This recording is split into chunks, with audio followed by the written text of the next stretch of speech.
ألم يأن للذين آمنوا أن تخشع قلوبهم لذكر الله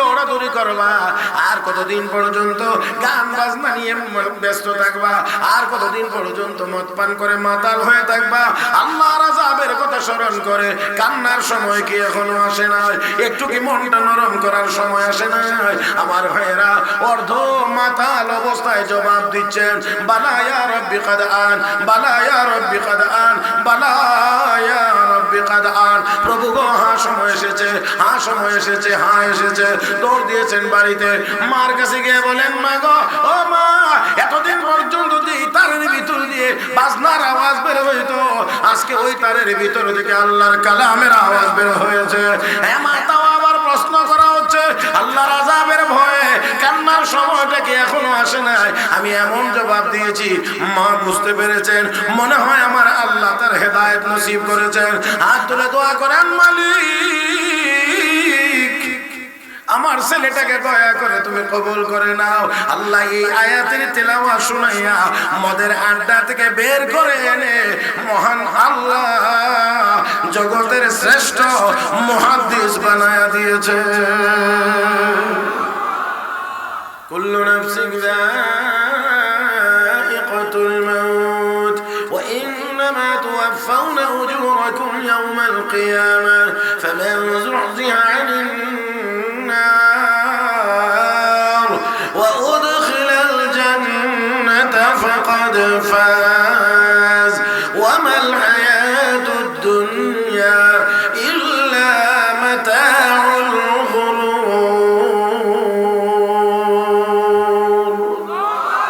ما شاء الله الله أكبر যদি বলেন তো আরেকটু মিলে মিশে বড় করে বলেন গরম করতে করতে মাওলানা আবুল কালাম সাহেব আমার ওয়াজের টাইম শেষ হয়ে যাবে কথা বুঝেন না আপনারা গরম হইতেন না তো মানে শীতের দিনে ইঞ্জিন সকালবেলা স্টার্ট দিতে গেলে দেখুন কয়েকবার হ্যান্ডেল মারলেন না আপনারা মনে হইতেছে এমনই আর কি কয়েকবার হ্যান্ডেল দিয়ে তারপরে আপনারা গরম করতে হবে এত সময় কোথায় পাওয়া যাবে আল্লাহু আকবার বলবেন এখানে যদি বারবার ধাক্কাইতে হয় তাহলে হবে না একটু বলিষ্ঠ আওয়াজে বলেন আল্লাহু আকবার জবানটা কে দিয়েছেন জবানটা তো দিয়েছেন আল্লাহ আল্লাহকে ডাকবার জন্য ডাকতে গিয়ে আপনার অন্যান্য যে কাজগুলো করবার অনুমতি আছে সেই কাজগুলো করবেন যেমন আল্লাহকে ডাকতে গিয়ে আপনার বেঁচে থাকতে হবে বাঁচার জন্য খাইতে হবে পান করতে হবে এই জন্য আপনি জবান ব্যবহার করে খাইবেন পান করবেন মালিকের অনুমতি আছে তবে হ্যাঁ খাইতে পান করতে গিয়েও আবার হারামটা কোনটা আওয়াজ করে বলেন কোনটা অনুমতি কোনটার আছে হারামের না হালালের আমি আপনাদেরকে বলি সূক্ষ্মভাবে গভীর মনোযোগ সহকারে একটা শব্দ আপনারা একটু খেয়াল করেন একজন মানুষ যদি বলে আমি আপনি আপনার প্রত্যেকেই যদি আলাদা আলাদা আমি আমি আমি একটা কথা যদি আমল করি একটা কথা যে আমি হালাল খাইব ওটা কথা একটা একটা কি খাইব বলেন না কি খাইব সবাই যদি বলি যে আমি হালাল খাইব রাস্তায় জিনিস পড়ে থাকবে কেউ ধরবে না এই একটা কথার মানে অ্যাকশন কত দূর পর্যন্ত এটা আমার মনে হয় আপনাদেরকে আঙ্গুলে গুনে গুনে বোঝানো যাবে না এটা জীবন চলার পথে প্রতি কদমে কদমে টের পাওয়া যাবে যে আমি হালাল খাইব এই কথাটার অ্যাকশন কতটুকু হালাল যদি আপনি খাইবেন তাহলে জীবনে কোনোদিন চুরি করতে পারবেন না জীবনে কোনোদিন ডাকাতি করতে পারবেন না কোনোদিন সুদ খাইতে পারবেন না কোনোদিন ঘুষ খাইতে পারবেন না কোনো দুর্নীতি করতে পারবেন না দুধের সাথে পানি মিশাইতে পারবেন না মাপে বেশি আনতে পারবেন না বেশি দিতে পারবেন না দুই নাম্বারটা এক নাম্বার করে বিক্রি করতে পারবেন না তাহলে একটা মাত্র কথা একটা আমি কি খাবো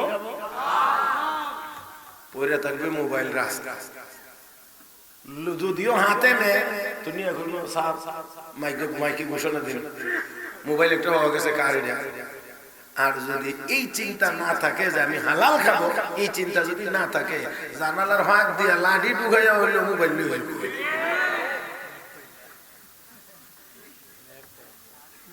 আপনি কি বুঝতে পারছেন যে একটা কথার অ্যাকশন? আজকের দুনিয়াতে আমাদের মুসলমানদের মধ্যে ওই হালাল খাওয়ার চিন্তা মাথা থেকে উধাও হয়ে গিয়েছে। সবার একটাই মাত্র চিন্তা, যেভাবেই হোক আমাকে বেশি টাকার মালিক হওয়া লাগবে। মুহতারাম হাজিরিন, আমি আপনাদেরকে একটা কথা বলি, মনে কষ্ট নিয়েন না। গরুর গোশত খাইবার মনে চায়, হ্যাঁ খাইতে পারলে মজা লাগে, সবার কাছেই ভালো লাগে। তাই বলে পরে গরুর গোশত যেমন খাওয়া যায় না, টাকা কামাই করার দরকার অবশ্যই আছে, তাই বলে অন্যায়ভাবে টাকা কামাই করা যায় না।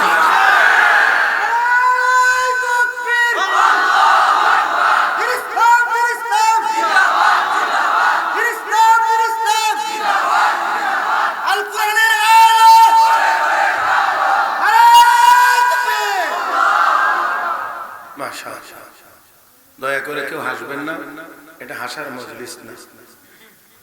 কথা যদি কোনোটা চলে আসে তো এটা ওই মুহূর্তেই হেসে শেষ করে দিতে হবে। এটাকে চলমান রাখা যাবে না, কারণ হাসি এটা চলমান রাখার জিনিস না। দুর্ভাগ্য আমাদের, আমরা ওয়াজ মাহফিলেও আসি এই হাসির খোরাক নেওয়ার জন্য। অনেকে গিয়ে ইচ্ছাকৃতভাবে হাসির খোরাক দেওয়ার জন্য। হ্যাঁ, কথা বলতে গেলে কখনো কখনো দুই এক কথা হাসির চলে আসতে পারে, সেটা ভিন্ন। কিন্তু পরিকল্পনা করে, ইচ্ছা করে হাসানোর জন্য অনেক ওয়াজ মাহফিলে শ্রোতারাও আসে, অনেক বক্তাকেও অনেক বেশি টাকা দিয়ে হায়ার করে আনা। মাহফিল গুলোতে যাওয়ার কথা উদ্দেশ্য হলো মনটা একটু নরম হতো। গুনাহ খাতা করছি এই জন্য আল্লাহর কাছে তওবা হইতো, আর গুনাহ করতাম না এমন ওয়াদা হইতো। আখিরাতের একটু চিন্তা নিয়ে আমরা বাড়ি যেতাম। কথা কোন ঠিক না? আসুন, আমি এখানে আয়াত তেলাওয়াত করেছি কোরআন শরীফের। আমি এই আয়াতের কথা শুরু করবার আগে আপনাদের কাছে দুই একটা কথার উত্তর নিয়ে নিতে হবে। আগে কোরআন শরীফ কতদূর বিশ্বাস করলে ঈমানদার হওয়া যায় নাকি আপনারা মনে আর জীবনে কোনোদিন শুনেন নাই? কোরআন শরীফ কতদূর বিশ্বাস করলে মুমিন? মাশাআল্লাহ, এই কথাটা আগে কইতে আসলেন। 16 আনা বিশ্বাস করা, 16 আনা মানে হইল ফার্স্ট টু লাস্ট, শুরু থেকে শেষ পর্যন্ত। ভালো করে বুঝেন, আবারও বলছি, ঈমানদার যদি হওয়া লাগে, মুমিন যদি হওয়া লাগে, তাহলে কোরআনের শুরু থেকে শেষ পর্যন্ত সবটা বিশ্বাস করে, বুঝে আসো আর নাই আসো সবটা বিশ্বাস করে ঈমানদার হওয়া লাগে। তবে যদি কেউ কাফের হইতে চায় তাহলে সবটা অস্বীকার করা লাগে না, কোরআনের যে কোনো এক আয়াত অস্বীকার করলেই কাফের হওয়ার জন্য যথেষ্ট। কথাটা বুঝতে যদি একটু কষ্ট হয় তাহলে আমি একটা সহজ উদাহরণ দিই। যারা পরীক্ষার্থী আছে, পরীক্ষা দেয়, কথার কথা এসএসসি পরীক্ষার্থী 10টা বিষয়ে পরীক্ষা দেয়। পাস করার জন্য কয়টায় পাস করা লাগে? 10টা। যারা লেখাপড়া করো, যারা পরীক্ষা দিয়েছো বা দিয়েছেন মুরব্বীরা, আপনারা বলেন ফেল করার জন্য কয়টাতে ফেল করা লাগে? কেন একটা ফেল করলে ফেল দিব কেন? আমি 9টায় পাস। গণতান্ত্রিক দেশ, 6টা হলে তো পাস। গণতন্ত্রের মূল কথাই তো হইল 10 জন, এর মধ্যে 6 জনে আমার ভোট দিলে কথা আমি পাস, আর 4 জন। এবার যদি 6টা ব্যাং হয়, 6টা ব্যাংও যদি ভোট দেয় তো এই বেটা প্রধানমন্ত্রী, আর 4টা হাতিও যদি আরেকজনের ভোট দেয়, জানি না। আমি গণতন্ত্র করাইতেছি, এটা আমরা মতো ছোট ছোট চোখ যাদের, চোখের পাওয়ার যাদের কম, এদের চোখে অনেক ত্রুটি ধরা পড়ে। গণতন্ত্রের ভিতরে কত ঝামেলা আছে। আর যাদের চোখের পাওয়ার বেশি, রেঞ্জ বেশি, তারা তো আরো অনেক কিছু দেখে। যাই হোক, আসুন, আমার বলার কথা ছিল যে কোনো পরীক্ষার্থীকে দাঁড়াইয়া বলতে পারবে আমি 9টায় পাস করছি, একটার কারণে আমি ফেল কেন? মুহতারাম হাজিরিন, পাস করতে হলে 10টায় পাস করা লাগে, ফেল করতে হলে 9টায় ফেল করা লাগে না। একটাই ফেল করলে যেমন ফেল করার জন্য যথেষ্ট, ঠিক তেমনি ভাবে ঈমানদার হতে হলে পুরা কোরআন বিশ্বাস করে ঈমানদার হওয়া লাগে। কাফের হওয়ার জন্য সবটা কোরআন অস্বীকার করা লাগে না, এক এক অস্বীকার করলে কাফের হওয়ার জন্য যথেষ্ট। এই কথা আমি বলছি বলার কারণ আছে। এই ফর্মুলাহান যদি আপনাদের হাতে থাকে তাহলে আপনারা চোখে ধরা পড়বো কতজন সুন্দর শুরুতে কাফের হয়ে যেতেছে। আল্লাহ, মনে হয় আমি বুঝাইতে পারছি। দেখা যায় সুরত বড় ভালো, কিন্তু এমন কথা বলে বসবে যে কথার কারণে আপনি মাইপা লাইতে পারবেন যে তাই না এই সীমানার ভিতরে না, সীমানার ভিতরে নাই নাই নাই নাই। মুহতারাম হাজিরিন, তাহলে আসুন এবার আমি আপনাদেরকে বলি, আমাকে আপনাকে কে বানাইছেন? আস্তে করে বললেন, কে বানাইছেন? কেন বানাইছেন?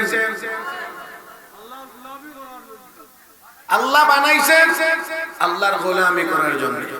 তো বানাইছেন আল্লাহ, একদল মানুষকে আল্লাহ বানাইছেন পুরুষ, একদল মানুষকে আল্লাহ বানাইছেন মহিলা। দুনো দল মিলাইয়াই সমাজ কমপ্লিট।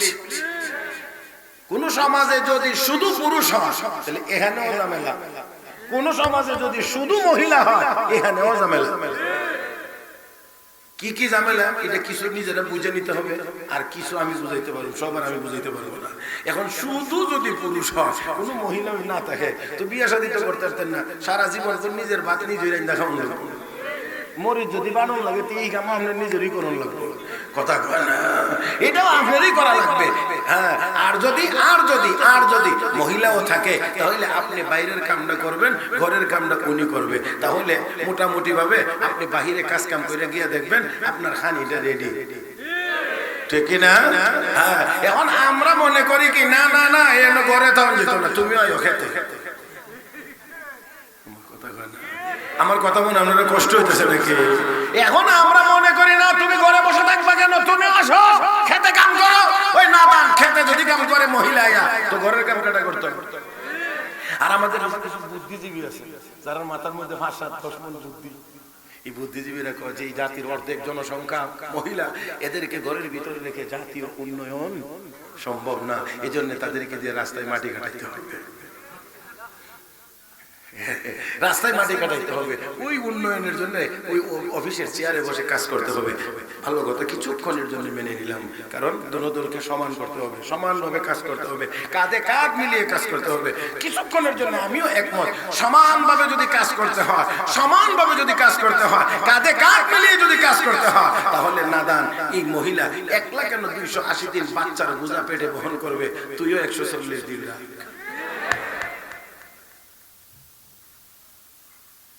তাহলে সমান হইব, নাহলে সমান হইব কেমনে? বুঝাইতে পারছি না? হ্যাঁ, সমান যদি করা লাগে তাহলে অবশ্যই অবশ্যই অবশ্যই অবশ্যই তোমাকে 140 দিন বাচ্চা পেটে রাখতে হবে। যদি পারো না তাহলে মহিলার ঘরের ভিতর থেকে বের করে এনে রাস্তায় কাজ করাইতে পারো না।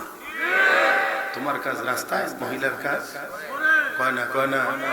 আমি বলছি না, রাগ আমার উপরে করেন না। এই জন্য আমি যে আয়াত তেলাওয়াত করেছি, আল্লাহ রাব্বুল আলামিন বলেন وقرن في بيوتكن ولا تبرجن تبرج الجاهلية الأولى وأقمنا الصلاة وآتينا الزكاة وأطعنا الله ورسوله إنما يريد الله ليذهب عنكم الرجس أهل البيت ويطهركم تطهيرا। আল্লাহ রাব্বুল আলামিন বলেন, হে মুসলমান মহিলারা ঘরের ভিতরে থাকো। কই থাকো? কোন না কই থাকতো? দেখে আমার কথা, কার কথা? কার কথা? আল্লাহর কথা। বিশ্বাস করতে কষ্ট হয় অনেকের, মোল্লারা আন্দাজুই কথা। ওই যে বলছিলাম কাফের হওয়ার জন্য পুরা কোরআন অস্বীকার করা লাগে না, এক আয়াত অস্বীকার করলে কাফের হওয়ার জন্য যথেষ্ট।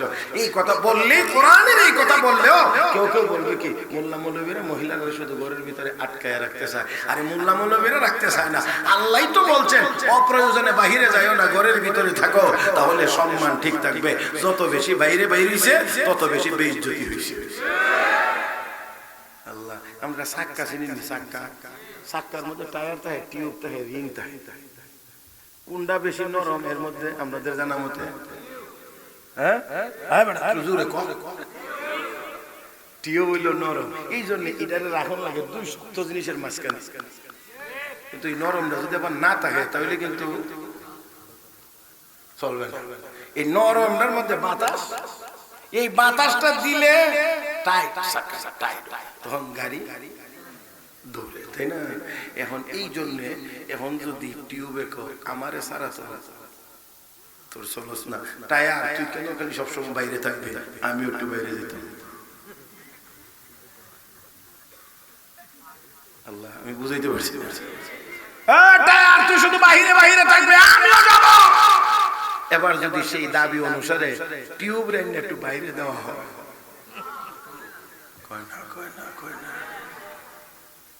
টিউবকে যদি বাহিরে দেওয়া হয়, টিউবেরও অস্তিত্ব থাকবে না, গাড়িও চলবে না অ্যাক্সিডেন্ট করে খালে। কথা বলেন, কথা বলেন। এই জন্য মহিলারা তুলনামূলকভাবে নরম। এই কারণে রব্বে কারীম তো ঘরের ভিতরে থাকো, ঘরের কাজ তুমি আঞ্জাম দাও, বাহিরে যাওয়ার চেষ্টা করবে না। যদি ঘরের বাহিরে যায়, টিউবের যেই পরিণতি মহিলাদের হবে সেই পরিণতি, গাড়ির হবে যেই পরিণতি সমাজের হবে সেই পরিণতি।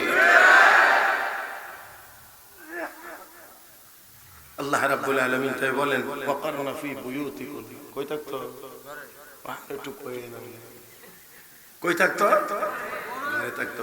এখন শুধু বাইরে, শুধু বাইরে বাইরে বাইরে। এই বাইরে যাওয়াটা ফিরাইয়া ঘরে যেন থাকতে পারে, এই জন্য যে শিক্ষাটার দরকার, এই শিক্ষাটা হলো মহিলা মাদ্রাসা শিক্ষা। এই জন্য এন আইলে দেখবেন উর্দুর পরও যেটা ইটাও বুরকা, এর থেকে কত বড় তার রাস্তা দিয়ে ঘুরতেছে, খবরও নাই। ধাক্কা লাগে। হাসলেন কেন? এটা দুঃখের চোটে দিচ্ছে।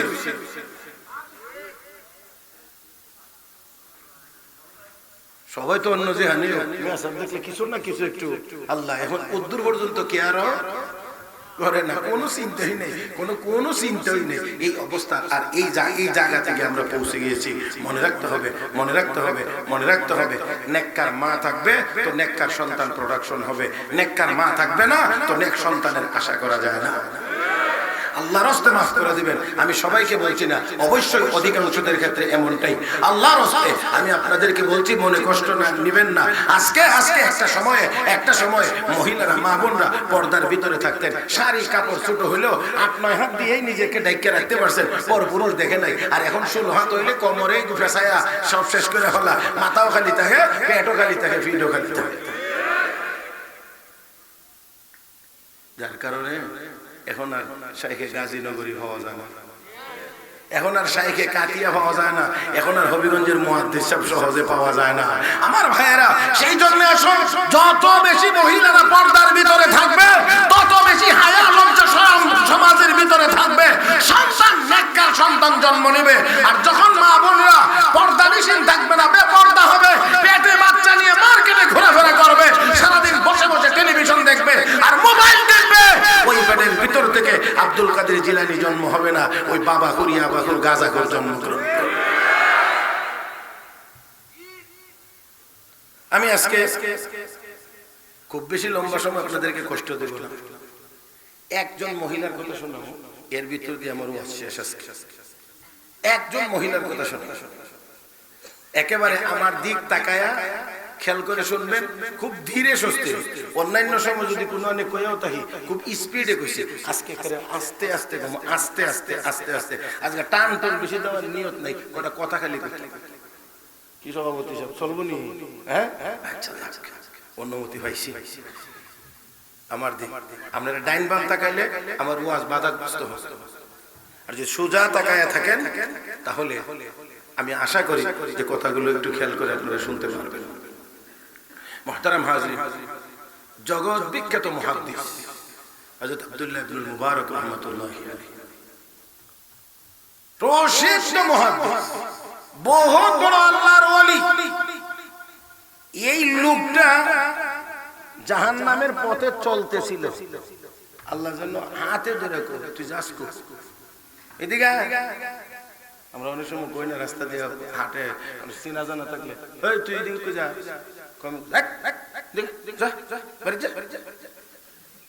আল্লাহ এই বান্দাটা এরকমই হাঁটতেছিল, এরকমই চলতেছিল।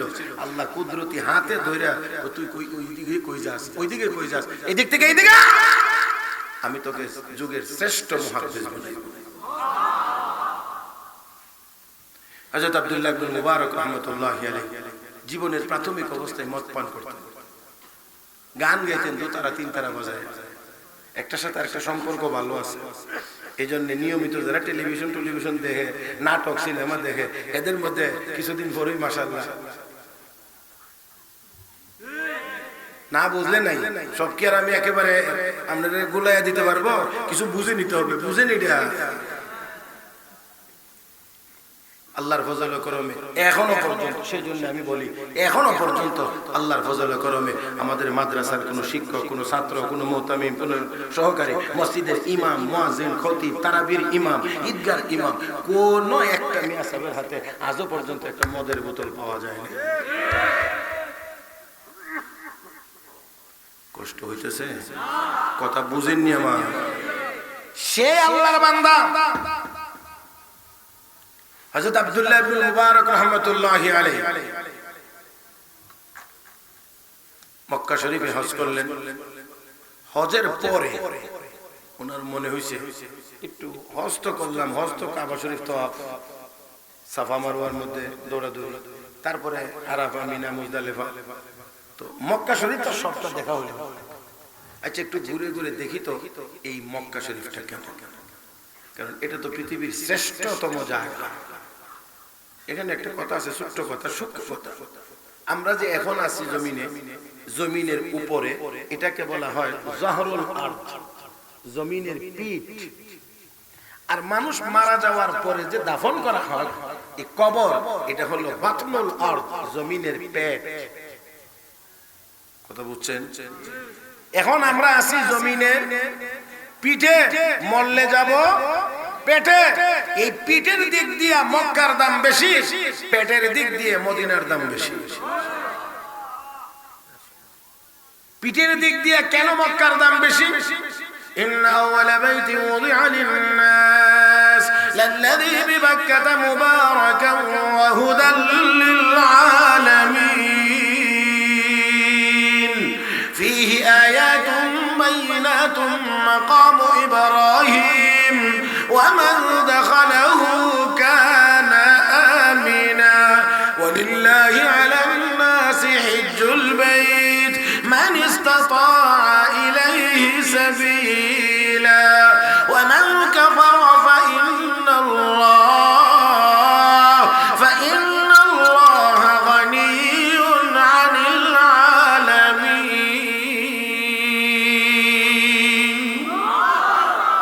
ও মাই গোলাম আসেনি না গেছে? এই পৃথিবীর সর্বপ্রথম ঘর হলো বাইতুল্লাহ, খানায়ে কাবা, যা মক্কায় অবস্থিত। এই ঘরে এক রাকাত ফরজ নামাজ আদায় করলে রব্বে করিম আমল নামায় 1,00,000 রাকাতের সওয়াব দান করে।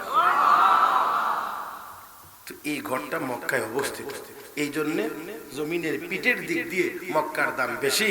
আর যেহেতু মদিনার জমিনের পেটের ভিতরে মুহাম্মদুর রাসূলুল্লাহ শুয়ে আছেন, এই জন্য মদিনার জমিনের পেটের দিক দিয়ে মদিনার দাম বেশি।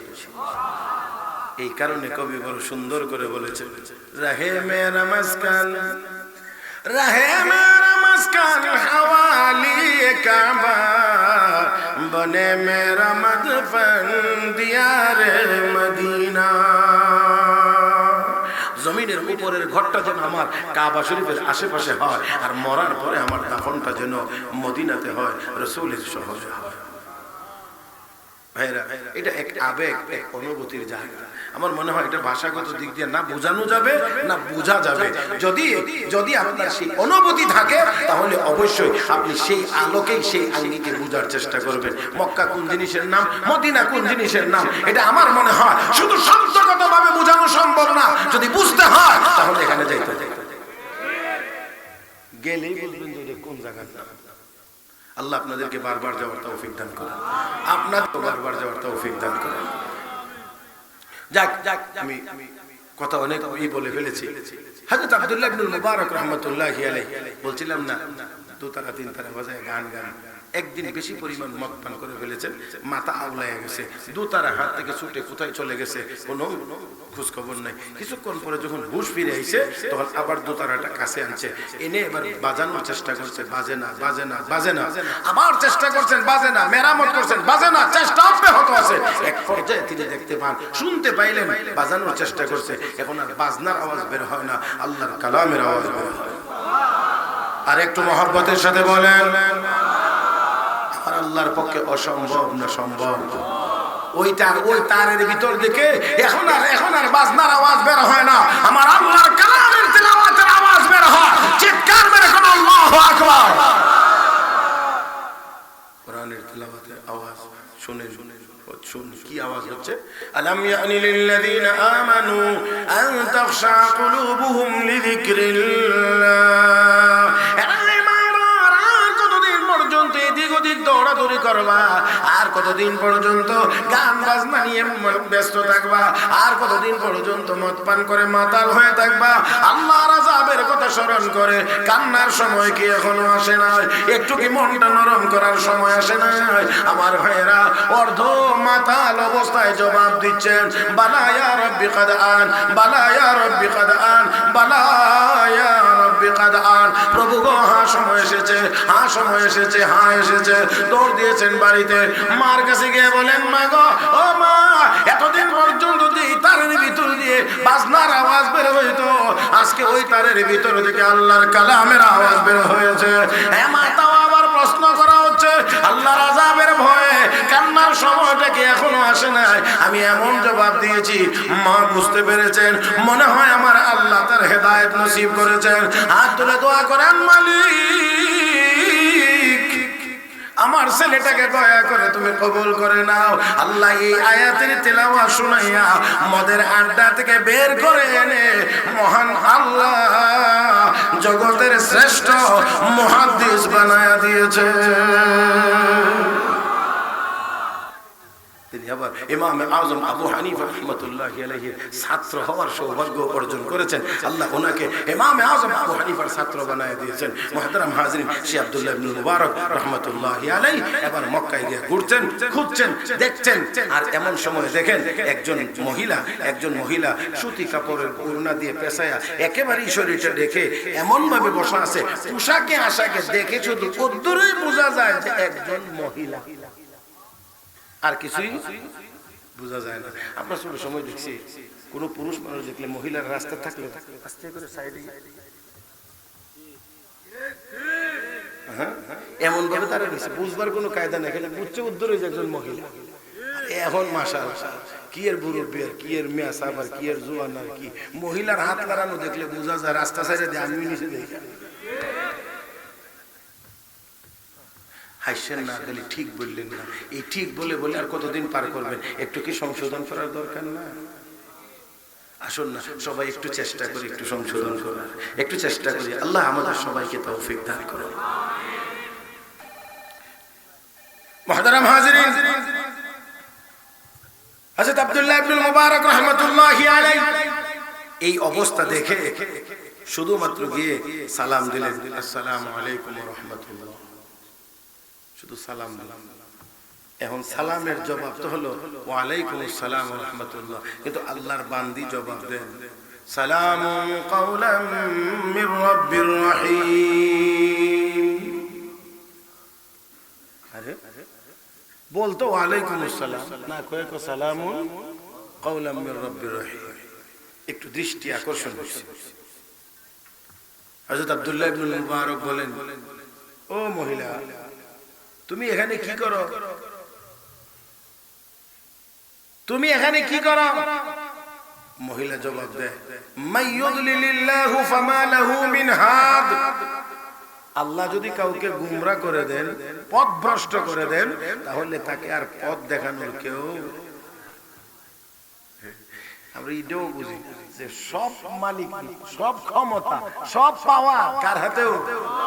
না না, আসতে কেন, কালকে নাস্তার পরে বাকিটা কয়ে বলেন না, সব ক্ষমতা কার হাতে? আমি যে হাত নাড়াইতেছি এটাও আল্লাহর দেওয়া ক্ষমতা, কথা বলতেছি এটাও আল্লাহর দেওয়া ক্ষমতা, আমার শরীরে যে একটু নড়াচড়া করছে এটা আল্লাহর দেওয়া ক্ষমতা। কিন্তু এটা আমাদের সবার মনে থাকে না, মনে থাকে না, পরে না থাকার কারণে যা হবার তাই হয়। একেবারে নিজের মানুষ আপনজন খুঁজে খুঁজে বাচ্চা বাচ্চা নিয়ে জায়গায় জায়গায় সেটিং দেওয়ার পরেও আমার আল্লাহর যখন ফায়সালা হয়ে গেছে 45 মিনিটের বেশি আর সময় নাই। وَإِذَا أَرَادَ اللَّهُ بِقَوْمٍ سُوءًا فَلَا مَرَدَّ لَهُ وَمَا لَهُم مِّن دُونِهِ مِن وَالٍ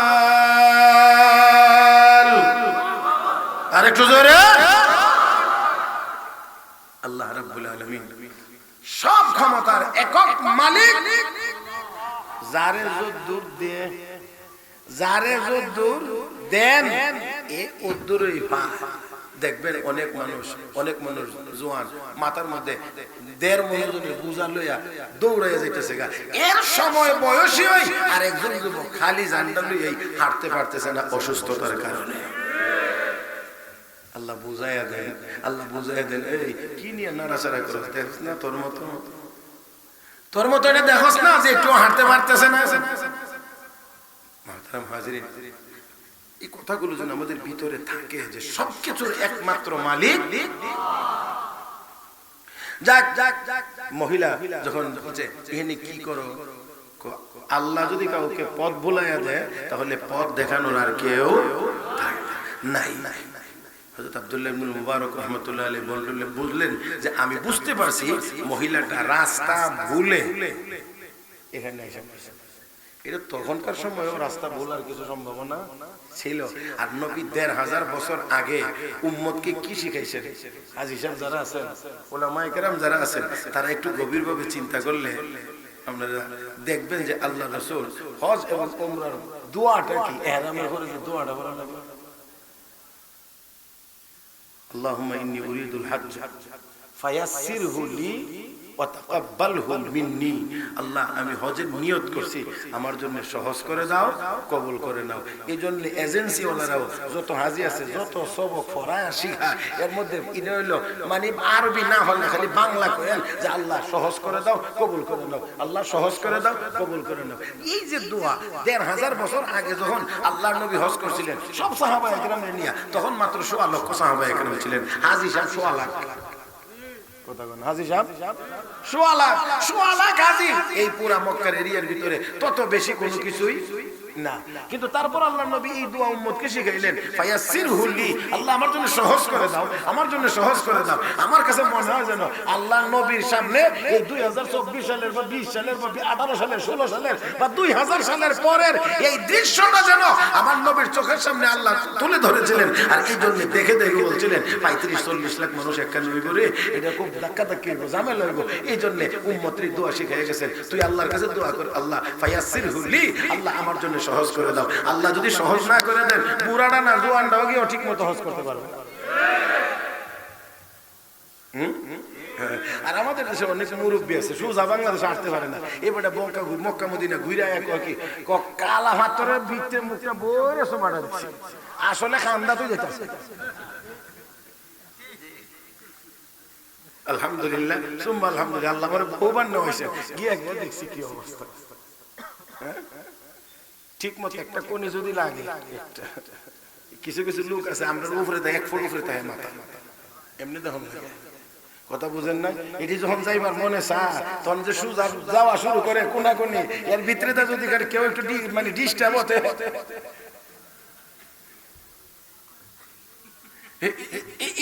কোন হ্যান দেখে দিলে মনে হইব না আপনারা সাতকের ভাত, এটা যত শক্ত হেবে না। আল্লাহু আকবার, আল্লাহু আকবার।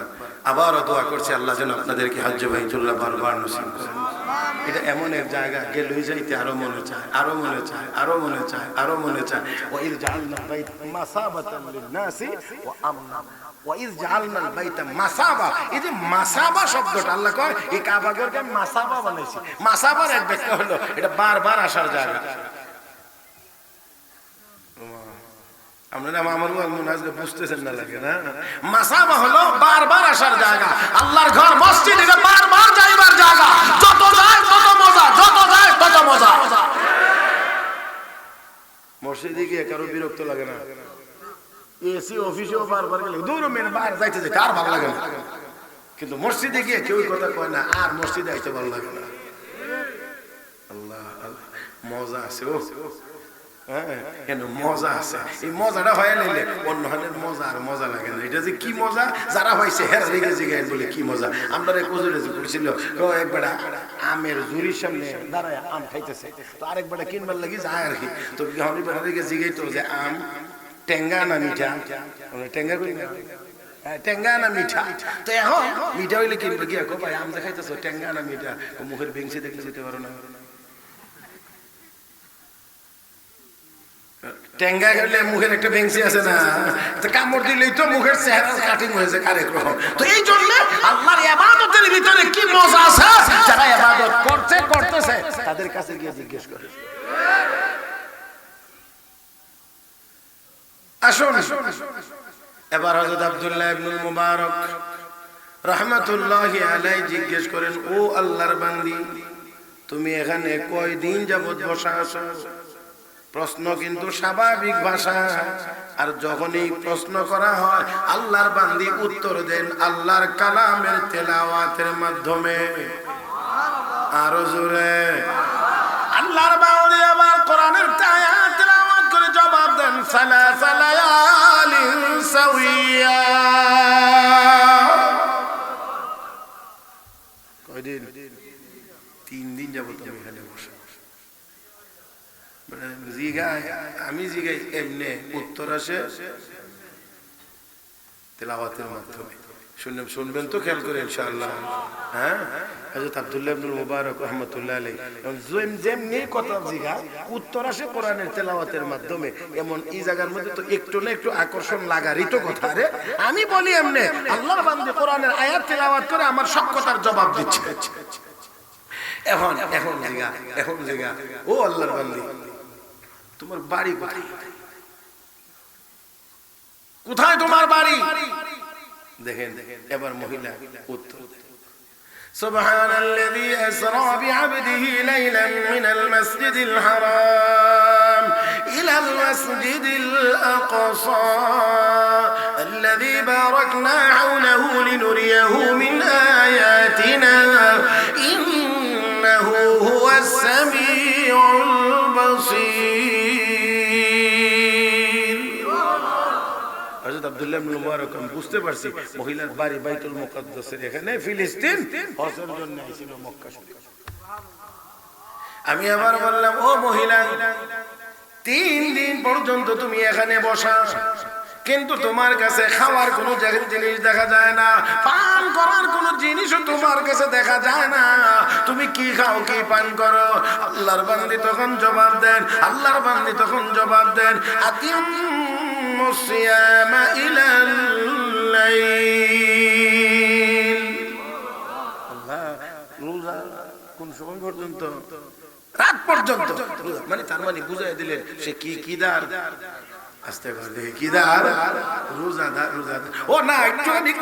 একটু ব্যতিক্রম হয়েছে। যখন জিজ্ঞাসা করছে তুমি কি খাও, কি পান করো, তখন আল্লাহর বান্দি হুয়া ইউতিমুনি ওয়া ইয়াসকিন, আমার আল্লাহ আমাকে খাওয়ান, আমার আল্লাহ আমাকে পান করান।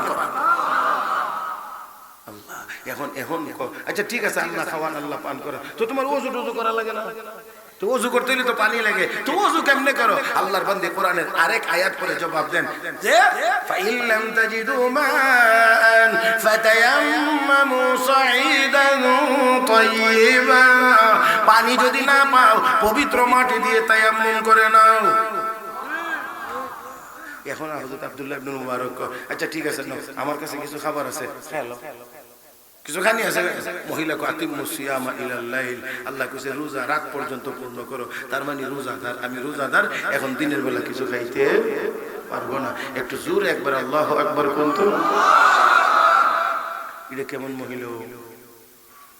যা ওই জিজ্ঞাসা করে জবাব দেয় কোরআনের তেলাওয়াত করে। তাহলে কি পরিমাণ কোরআনের উপরে পারদর্শী ছিল, আর কি পরিমাণ কোরআনের প্রতি তার মুহাব্বত ছিল, ভালোবাসা ছিল।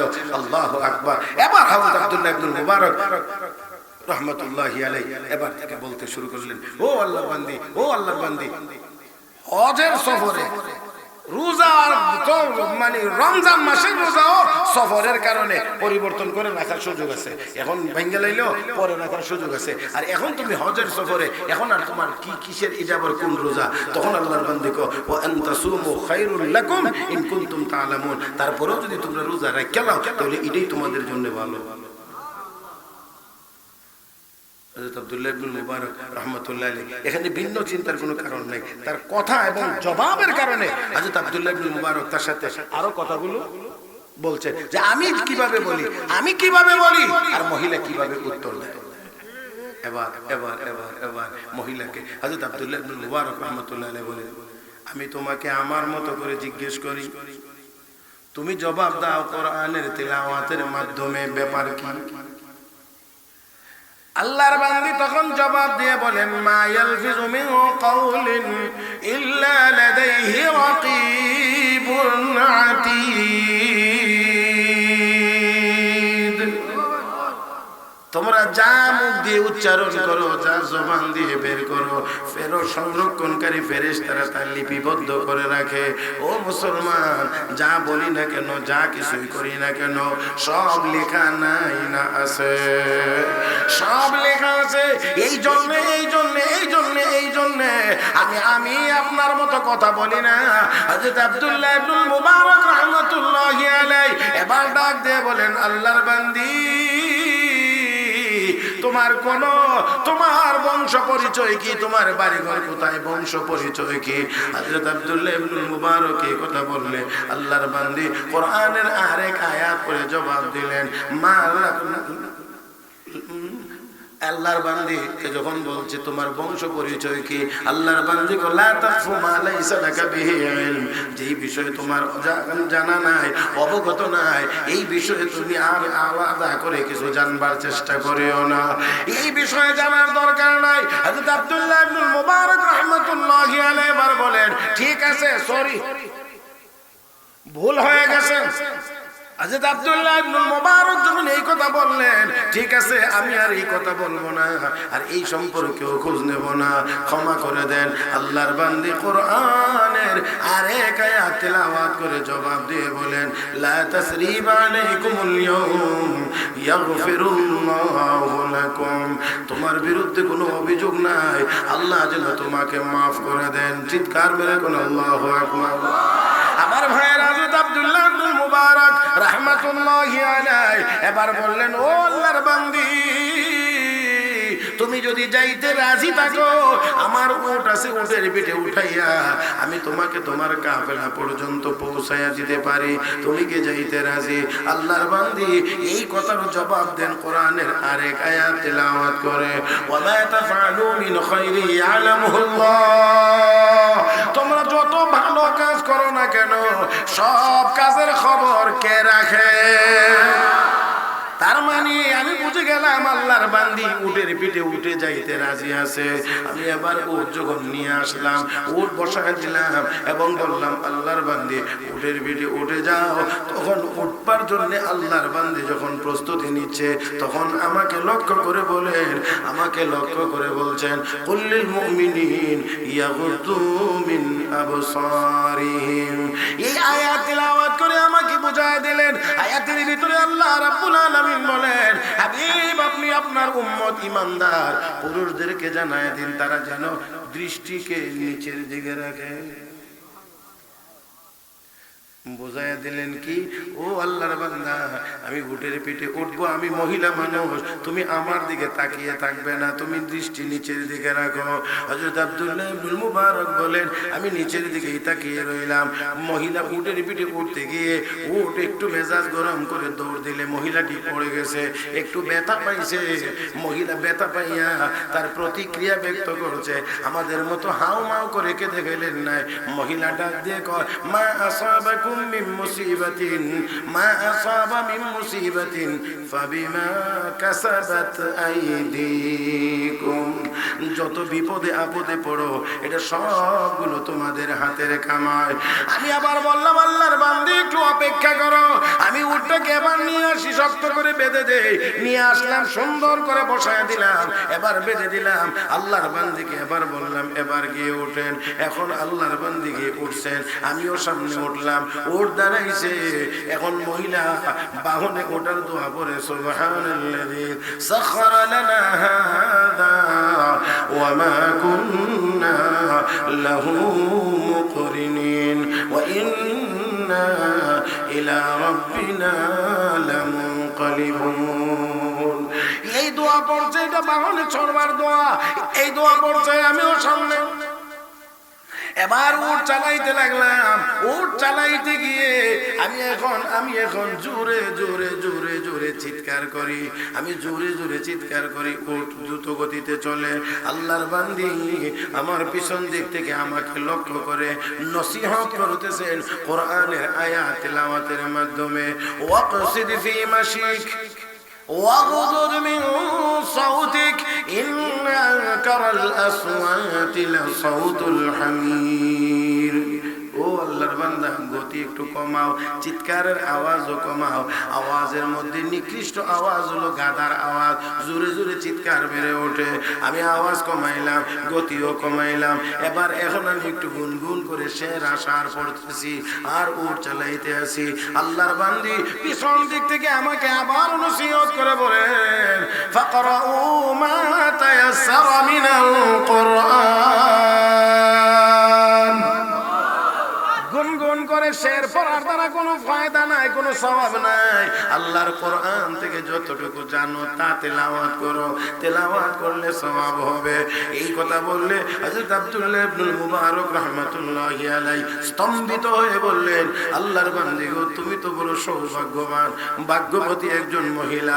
আল্লাহর বান্দি এই কথারও জবাব দেন কোরআনের আরেক আয়াতের তেলাওয়াতের মাধ্যমে, ওয়ামা ইয়াযাক্কারু ইল্লা উলুল আলবাব। এই অবস্থা দেখে কেবল বুদ্ধিমানেরাই এখান থেকে নসিহত গ্রহণ করতে পারে।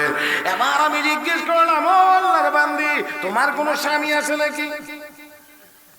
হযরত আব্দুল্লাহ ইবনুল মুবারক যখন এই কথা বললেন, আল্লাহর বান্দা কোরআনের এক আয়াত তিলাওয়াত করে জবাব দেন, লা তাসআলু আন আশিয়া ইন তুবদা লাকুম তাসুকুম। এমন বিষয়ে প্রশ্ন করিও না যেই বিষয়ে জানলে তোমাদের ভালো হবে না, মঙ্গল হবে না, অমঙ্গল হবে। আল্লাহর বান্দা হযরত আব্দুল্লাহ ইবনুল মুবারক রাহমাতুল্লাহি আলাইহি বলেন, আমি এখন সিদ্ধান্ত নিলাম আর কোনো কথাই বলবো না, কারণ কোনো কথা বলে আমি আর আমার জায়গায় থাকতে পারি না। মহিলা আমাকে সাবধান করে, সতর্ক করে, সে আমার মতো জবাব দেয় না, আল্লাহর কোরআনের আয়াতের তেলাওয়াতের মাধ্যমে জবাব দেন। এই জন্য আমি চিন্তা করলাম আর একটু এখানে আর কথা বলবো না। এবার ওট চালাইতে লাগলাম, ওট চালাইতে লাগলাম। চলতে চলতে চলতে চলতে যখন কাফেলার লোকজন সামনে দেখা মিলছে, আমি এবার বললাম, ও আল্লাহর বান্দি, এই কাফেলার ভিতরে তোমার আত্মীয় স্বজন কে আছে? কে আছে? আল্লাহর বান্দি জবাব দিয়ে বলেন, আল মাল ওয়াল বানুন জিনাতুল হায়াতিদ দুনিয়া। টাকা পয়সা এবং সন্তান সন্ততি দুনিয়ার জীবনের সৌন্দর্য। আমি বুঝতে পারলাম আল্লাহর বান্দির সন্তানাদি এই কাফেলার ভিতরে আছে। আমি আবার বললাম, ও আল্লাহর বান্দি, তোমার সন্তানের কি নাম? কি নাম ধরে আমি ডাক দেব? আল্লাহর বান্দি তিন সন্তানের নাম বলতে গিয়ে কোরআনের তিন জায়গা থেকে তেলাওয়াত করেছেন। ওয়াত্তাখাযাল্লাহু ইব্রাহিম খলিলা ওয়া কাল্লামাল্লাহু মূসা তাকলিমা ইয়া ইয়াহইয়া খুযিল কিতাবা বিকুওয়া। আমি বুঝতে পারলাম এক ছেলের নাম ইব্রাহিম, এক ছেলের নাম মূসা, আর এক ছেলের নাম হলো ইয়াহইয়া। আমি কাছাকাছি গেলাম, গিয়ে ডাক দিলাম, ইয়া ইব্রাহিম, ইয়া মূসা, ইয়া ইয়াহইয়া। ডাক দেওয়া মাত্রই পূর্ণিমার চাঁদের মতো উজ্জ্বল চেহারা সম্পন্ন তিনজন যুবক আমার দিকে এগিয়ে এসেছে। আমি মহিলার দিকে ইশারা করলে তারা বুঝতে পেরেছে তাদের মা, তারা রিসিভ করেছে, গ্রহণ করেছে, এক জায়গায় নামছে। এবার মহিলা তাকে ছেলেদেরকে লক্ষ্য করে বলছেন, ফাবাসু আহাদাকুম বিওয়ারিকিকুম হাযিহি ইলাল মাদিনা ফালইয়ানজুর আইয়ুহা আযকা তাআমা ফালইয়াতিকুম বিরিজকিম মিন। কিছু টাকা দিয়ে বলছে, যাও বাজারে কিছু হালাল খাবার নিয়ে আসো। একজন চলে গেছে বাজারে, কিছু খাবার নিয়ে এসেছে, হালাল খাবার আনার পরে মহিলাগুলো সুন্দর করে আমার সামনে পরিবেশন করে আমাকে খাইবার যে অনুরোধটা করতেছে, সেই অনুরোধটাও আবার কোরআনের এক আয়াতের তেলাওয়াতের মাধ্যমে, কুলু ওয়াশরাবু হানিআম বিমা আসলাফতুম ফিল আইয়ামিল খালিয়া। পিছনে যে কষ্ট আমার জন্য করেছেন বিনিময়ে সামান্য একটু খাবার আমার পক্ষ থেকে গ্রহণ করেন। আল্লাহর বান্দা আল্লাহর ওলি এত বড় মুহাদ্দিস হযরত আব্দুল্লাহ ইবনে মুবারক রাহমাতুল্লাহি আলাইহি বলেন, না না না যুবকেরা, আমি ততক্ষণ পর্যন্ত খাবারের শরীক হব না যতক্ষণ না পর্যন্ত মহিলার আসল হাকিকত আমি জানতে পারবো, ততক্ষণ পর্যন্ত আমি খাবো না। ওই যুবকেরা ডাক দিয়ে, হুজুর এই মহিলা আমাদের মা, এই মহিলা আমাদের মা। আমাদের মা যেই দিন থেকে জানতে পেরেছে জবান দিয়ে যা উচ্চারণ হয় তাই ফেরেশতারা লিখে রাখে। গুনার কথা হলে গুনার জায়গাতে লিখে, সওয়াবের কথা হলে সওয়াবের জায়গাতে লিখে রাখে। হুজুর ওই দিন থেকে আমাদের মা গুনাহ থেকে বাঁচার জন্য, গুনাহ থেকে বাঁচার জন্য বিগত 40 বছরের ভিতরে কোনোদিন আল্লাহর কালামের তেলাওয়াত ছাড়া সাধারণ কোনো কথা বলেন না।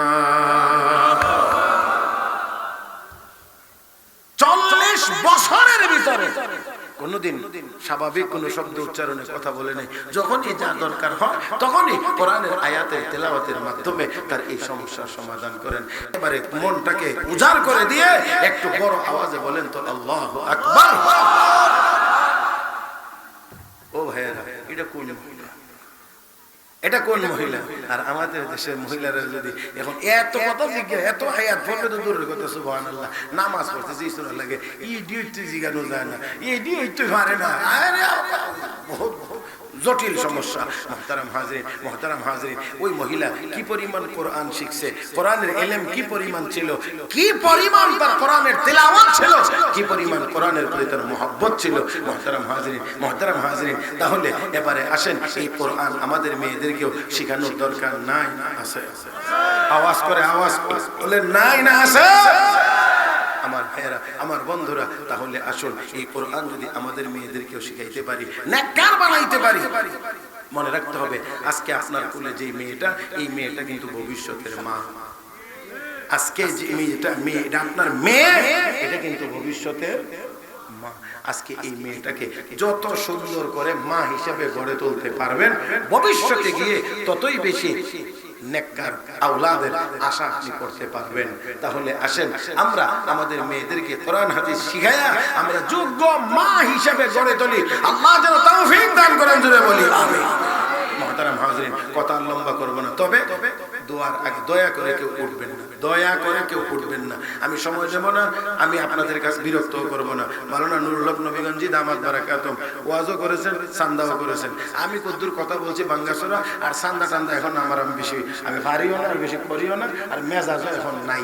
তারপরেও উনি বলে গেছেন যে দোয়ার আগ দিয়া একটুখানি, এই জন্য আমিও আপনাদের কাছে একটুখানি কথাটা শুধু যাতে রক্ষা হয়। আমি বড় করে চাইবো না 10,000 দেন, 20,000 দেন, কত হাজার দেন, এত হাজার দেন, আমি চাইবো না। আমি কম করে চাইবো। আল্লাহর বান্দা কে আছেন যিনি বলবেন যে ইনশাআল্লাহ আমি মাদ্রাসার জন্য 2,000 টাকা দেবো? একজন বান্দা প্রথম শুরু করেন তো ইনশাআল্লাহ যে আমি 2,000 টাকা দেবো, 2,000 টাকা। এর অর্থ এই না যে কেউ বেশি দিতে চাইলে আমি নেবো না, এটা বলছি না। অন্তত 2,000 টাকা দিবেন। আল্লাহর কোন বান্দা আছেন মাশাআল্লাহ যে সেলিম ভাই 2,000 টাকা, নারে তাকবীর। এখন যদি কেউ জানগা, তার অর্থ হইল মাদ্রাসার প্রতি মহব্বত কম। দয়া করে কেউ নড়বেন না। জি জি তো তারা কাজ চলে তো মতো সব বলছেন তো, যে কাজ চলে, তার মানে এখানে আরো কিছু লাগবে নাকি? হ্যাঁ হ্যাঁ, এই যে আল্লাহর বান্দা সেলিম ভাই 2,000 টাকা, নারে তাকবীর। আল্লাহ কবুল করে নাও, মঞ্জুর করে নাও, মনের সমস্ত নেক মাকসুদ পুরা করে দাও, হায়াত তৈয়বা নসিব করে দাও। আয়ামুল হাশরের ময়দানে তোমার আরশের নিচে জায়গা নসিব করে দিও। সবাই মহব্বতের সাথে বলি আমিন। 2 নাম্বার 2,000। আল্লাহর বান্দা কে আছেন 2,000 টাকা, বেশি করে বলবো না, মাত্র 2,000 টাকা কে আছেন? দ্বিতীয় নাম্বার ব্যক্তি 2,000 টাকা দিবেন। আল্লাহর কোন গোলাম আছেন একটু হিম্মত করে বলেন ইনশাআল্লাহ যে আমি 2,000 টাকা দেব। আল্লাহ তুমি কবুল করো। আল্লাহ তোমার বান্দার জান, তোমার বান্দার মাল তোমার কোরআনের খেদমতের জন্য কবুল করে নাও। কে আছে দ্বিতীয় নাম্বার 2,000 টাকা? এই দিক থেকে মানুষ বেশি, এইদিকে আল্লাহর একজন বান্দা একটু হাত তুলেন ইনশাআল্লাহ। কে আছে 2,000 টাকা দিবেন? এটা খুব বেশি না, বড় এমন ছোট, যেহেতু আপনার